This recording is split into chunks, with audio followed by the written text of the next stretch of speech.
श्री शिवाय नमस्तभ्यम दोस्तों, हर हर महादेव, ओम नमः शिवाय, जय महाकाल। आप सभी लोग जानते हैं कि 22 मार्च 2025 शनिवार के दिन है दोस्तों शीतलाष्टमी, है ना। और शीतलाष्टमी का यह पवित्र दिन भगवान भोलेनाथ जी के उपाय के लिए बहुत ही प्रिय होता है। शीतलाष्टमी का दिन बहुत ही बड़ा और विशेष माना जाता है। इस दिन अगर आप लोग भगवान भोलेनाथ जी के कोई भी उपाय को करते हैं तो आपको उपाय का फल बहुत ही जल्दी से और बहुत ही बड़ा होकर मिलता है।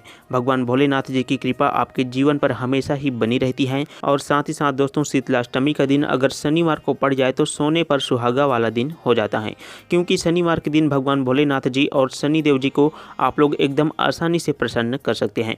इस दिन आप लोग भगवान भोलेनाथ जी के कोई भी उपाय को करके अपने जीवन की हर प्रकार की समस्याओं को जल्दी से दूर कर सकते हैं। इसीलिए दोस्तों शीतलाष्टमी के महत्वपूर्ण दिन को आप लोगों को अपने हाथ से बिल्कुल भी नहीं जाने देना चाहिए, है ना। मतलब आपको भगवान भोलेनाथ जी के कोई भी उपाय को जरूर ही करना चाहिए। इस दिन आप लोगों को भगवान भोलेनाथ जी के मंदिर में जाकर के दोस्तों 5 कनेर के फूल वाला उपाय तो जरूर ही करना चाहिए। अब दोस्तों इस उपाय को करने से क्या होगा, है ना, वह भी आप लोग अच्छे से इस वीडियो में जान लीजिए। तो दोस्तों इस उपाय को करने से आपकी जो भी प्रकार की मनोकामना होगी वह तो पूर्ण होगी ही होगी। साथ ही साथ आपके जीवन में जितनी भी प्रकार की दुख और परेशानियाँ चल रही हैं, जितनी भी प्रकार की जो भी दिक्कत परेशानी चल रही होगी वहाँ सभी बहुत ही जल्दी से दूर हो जाएगी और आपकी सारी मनोकामनाएं भी इस उपाय को करने मात्र से ही पूर्ण हो जाएगी। पर दोस्तों उसके पहले आप लोगों को इस 5 कनेर के फूल वाले उपाय को अच्छी तरह से समझना होगा कि आखिर यह उपाय आपको करना कैसे है और घर के किन किन सदस्यों को इस 5 कनेर के फूल वाले उपाय को करना है ना, किस समय पर करना है। तो चलिए दोस्तों अच्छे से जान लेते हैं। तो दोस्तों सबसे पहले हम आपको बता दें कि यहाँ 5 कनेर के फूल वाले उपाय को आप लोग हर समय पर नहीं कर सकते हैं। यहाँ उपाय हम उन विशेष दिनों में करते हैं जिन विशेष दिनों का कुछ बहुत ही बड़ा और विशेष महत्व होता है ना। इस प्रकार से इस शनिवार को शीतलाष्टमी और शनिवार का बहुत ही प्यारा सा दिन और विशेष महत्व होता है इन दिनों का, है ना। और जब किसी विशेष दिन पर हम 5 कनेर के फूल वाले उपाय को करते हैं तो सीधा से बात है कि उस उपाय का फल हमें बहुत ही जल्दी से और बहुत ही बड़ा होकर मिलता है। तो चलिए दोस्तों जानते हैं इस उपाय को आपको करना कैसे है ना, किसको करना है, इस उपाय को किस समय पर करना है, कहाँ पर करना है और उपाय को करने की विधि क्या है। तो सबसे पहले दोस्तों यहाँ 5 कनेर के फूल वाले उपाय को करना किसको है, तो इस 5 कनेर के फूल वाले उपाय को घर के सभी सदस्यों को करने की कोई आवश्यकता नहीं है।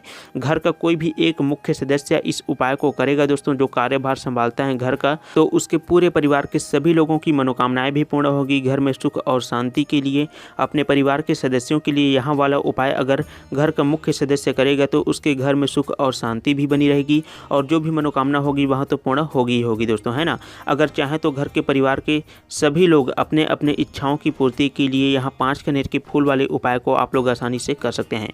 अगर उनकी कोई अपनी खुद की कोई मनोकामना है, अगर कोई व्यक्ति अपने पूरे घर परिवार के लिए यहाँ 5 कनेर के फूल वाले उपाय को करना चाहता है तो घर का कोई एक मुख्य बड़ा सदस्य इस उपाय को करेगा जो बुजुर्ग हो चुका होगा, है ना, जो घर के कार्यभार संभालता है दोस्तों।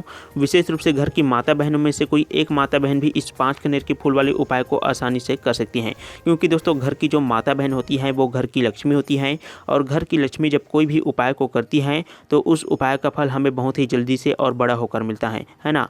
माता लक्ष्मी जब कोई भी उपाय को करती है दोस्तों तो भगवान भोलेनाथ जी बहुत ही जल्दी से प्रसन्न हो जाते हैं और व्यक्ति के जीवन की हर प्रकार की समस्याएं जल्दी से जल्दी दूर होने लग जाता है। अब दोस्तों इसके बाद में बात आती है कि इस वाले उपाय को हमें करना किस समय पर है, सुबह के समय में करना है कि शाम के समय में करना है, किस समय में हमें यहाँ उपाय करना है। अगर आप लोग विशेष रूप से पूछो दोस्तों तो यहाँ उपाय आपको सुबह के समय जितनी जल्दी हो सके आप लोग आसानी से इस उपाय को कर सकते हैं। सुबह के समय इस उपाय को करेगा तो बहुत ही ज़्यादा बेहतर होगा।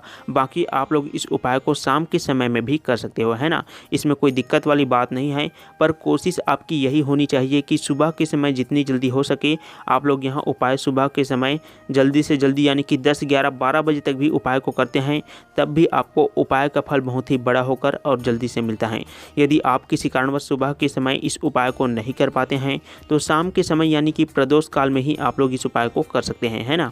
और आप सभी लोग जानते हैं कि प्रदोष काल का जो समय होता है वहाँ शाम के समय जैसे सूर्य अस्त होता है दोस्तों, तो सूर्यास्त के 45 मिनट पहले और 45 मिनट बाद का जो समय होता है वहाँ प्रदोष काल का समय कहा जाता है। तो दोस्तों शाम के समय आप लोग 5 कनेर के फूल वाले उपाय को आसानी से कर सकते हैं, यानी कि प्रदोष काल के समय।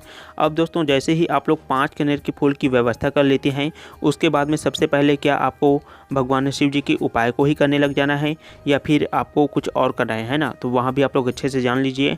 सबसे पहले आप अपने सभी सामग्रियों को लेकर जैसे ही मंदिर में पहुँचते हैं तो सबसे पहले आपको भगवान शिव जी के दर्शन करना है। जाते ही आपको उपाय नहीं करने लग जाना है, पहले भगवान शिव जी के सामने हाथ जोड़ना है, उनके दर्शन करना है और उसके बाद में आपको भगवान शिव जी के मंदिर के अंदर में प्रवेश करके आप अपने साथ में जो सबसे पहले 1 लोटा जल लेकर के आए हुए हैं, अगर सुबह के समय आप लोग उपाय कर रहे हैं तो 1 लोटा जल को आप लोग जरूर लेकर जाएंगे, है ना, सुबह के समय में। तो भाई सबसे पहले आपको अपना 1 लोटा जल शिव जी के ऊपर में श्री शिवाय नमस्तुभ्यम मंत्र का स्मरण करते हुए चढ़ा देना है। उसके बाद में आपकी जो भी पूजन सामग्री है, जिस सामग्री से आप भगवान शिव जी की पूजन करना चाहते हैं, उन सारी सामग्रियों से पूजन आप लोग कर दीजिए। और जो सिर्फ 1 लोटा जल लेकर के आए हुए हैं दोस्तों, वहाँ अपना 1 लोटा जल चढ़ा दीजिए। उसके बाद में शिवलिंग के आसपास में कहीं पर भी आप लोग बैठ जाइए उपाय को करने के लिए। वहीं दोस्तों अगर आप लोग इस उपाय को शाम के समय प्रदोष काल में कर रहे हैं तो आप लोग अपने साथ में घी का दीपक लेकर के जरूर जाइएगा और उस दीपक को जलाने के लिए आप लोग अपने साथ में अपने ही घर से माचिस लेकर के जाइएगा, क्योंकि दोस्तों भगवान भोलेनाथ जी के उपाय में किसी और के माचिस से दीपक को प्रज्वलित नहीं किया जाता है। ऐसे में उस व्यक्ति को भी उपाय का फल मिल जाता है। शिव जी के मंदिर में पहुंचकर सबसे पहले आपको भगवान भोलेनाथ जी का दर्शन करना है। उसके बाद में दीपक को आप लोग जला लीजिएगा, अपनी माचिस से ही दीपक को जलाना है। फिर दीपक को शिवलिंग के पास में थोड़ा सा दूरी बना करके आप लोग को रख देना है ताकि भगवान भोलेनाथ जी को आँच ना लगे, है ना, इतना दूरी बना करके आपको रख देना है। तो सबसे पहले दोस्तों आप लोग अपना 5 कनेर का फूल निकाल लीजिए और यहाँ 5 कनेर का फूल आपको शिवलिंग में 5 अलग अलग स्थान में चढ़ाना है ना, तो वहाँ भी आप लोग अच्छे से ध्यान से सुन लीजिए। सबसे पहले दोस्तों आप लोगों को अपना 5 कनेर का फूल में से पहले कनेर के फूल को निकाल लेना है, अपने हाथ में रख लेना है और शिवलिंग में दोस्तों भगवान गणेश जी का स्थान होता है ना, जलाधारी के बिल्कुल राइट साइड में, है ना, राइट साइड में दोस्तों गणेश जी का स्थान होता है। तो वहाँ पर श्री शिवाय नमस्तुभ्यम मंत्र का स्मरण करते हुए और अपनी मनोकामना को बोलकर पहले कनेर के फूल को श्री गणेश जी के स्थान में चढ़ा देना है। उसके बाद में दोस्तों बाएं साइड पर होता है कार्तिकेय जी का स्थान। कार्तिकेय जी के स्थान में भी फिर से आपको श्री शिवाय नमस्तुभ्यम मंत्र का स्मरण करना है, अपनी मनोकामना को बोल देना है और फिर से आपको दूसरे नंबर के कनेर के फूल को समर्पित कर देना है। अब दोस्तों शिवलिंग में होता है माता अशोक सुंदरी जी का स्थान, जो कि भगवान भोलेनाथ जी की सबसे छोटी बेटी का स्थान होता है ना, तो वहाँ पर भी आप लोग श्री शिवाय नमस्तुभ्यम मंत्र का स्मरण करते हुए और अपनी मनोकामना को बोलकर तीसरे नंबर के कनेर के फूल को समर्पित कर दीजिए। अब दोस्तों चौथे नंबर के कनेर के फूल को, है ना, आपको कहाँ पर समर्पित करना है, तो भगवान भोलेनाथ जी के शिवलिंग में माता पार्वती जी का स्थान होता है, जो कि कटी वाला भाग होता है भगवान भोलेनाथ जी के शिवलिंग का। तो नीचे में जो गोल का घेरा बना होता है वहाँ माता पार्वती जी का स्थान होता है। तो उस गोल के घेरे में कहीं पर भी आप लोग श्री शिवाय नमस्तुभ्यम मंत्र का स्मरण करते हुए और अपनी मनोकामना को बोल करके वहाँ पर भी आप लोग अपने चौथे नंबर के फूल को समर्पित कर दीजिए। अब दोस्तों बात आती है 5वें नंबर के कनेर के फूल, है ना, तो दोस्तों 5वें नंबर के कनेर के फूल को आपको भगवान भोलेनाथ जी के शिवलिंग में, यानी कि सबसे ऊपर के हिस्से में जो भगवान भोलेनाथ जी का कटी वाला भाग होता है, वहाँ पर आपको श्री शिवाय नमस्तुभ्यम मंत्र का स्मरण करते हुए और अपनी मनोकामना को बोल करके समर्पित कर देना है। बस दोस्तों आपको इस 5 कनेर के फूल वाले उपाय में बस इतना ही करना है। इतना करने के बाद में आपको और कुछ भी करने की आवश्यकता नहीं है। अगर दोस्तों आप लोग भगवान भोलेनाथ जी पर विश्वास रख करके इस 5 कनेर के फूल वाले उपाय को अपने किसी भी प्रकार की समस्या को दूर करने के लिए करते हैं तो भगवान भोलेनाथ जी बहुत ही दयालु हैं, कृपालु हैं, वहाँ आपकी समस्याओं को एकदम जल्दी से दूर कर देता है। और दोस्तों कनेर का फूल भगवान भोलेनाथ जी पर समर्पित करने से आपके जीवन की जो समस्याएं होती हैं वह तो ऐसे ही खत्म हो जाती हैं, क्योंकि दोस्तों भगवान भोलेनाथ जी को कनेर का फूल बहुत ही प्रिय होता है ना।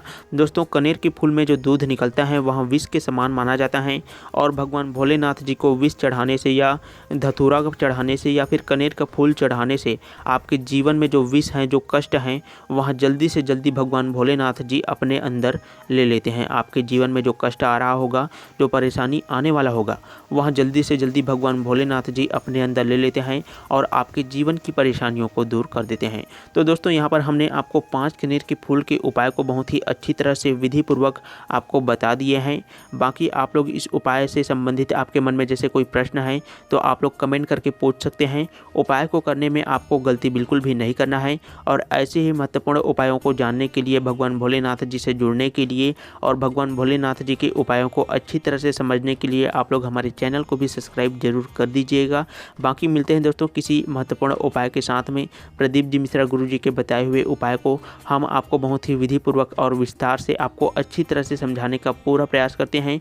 तो दोस्तों आप सभी को श्री शिवाय नमस्तुभ्यम, हर हर महादेव, ओम नमः शिवाय, जय महाकाल।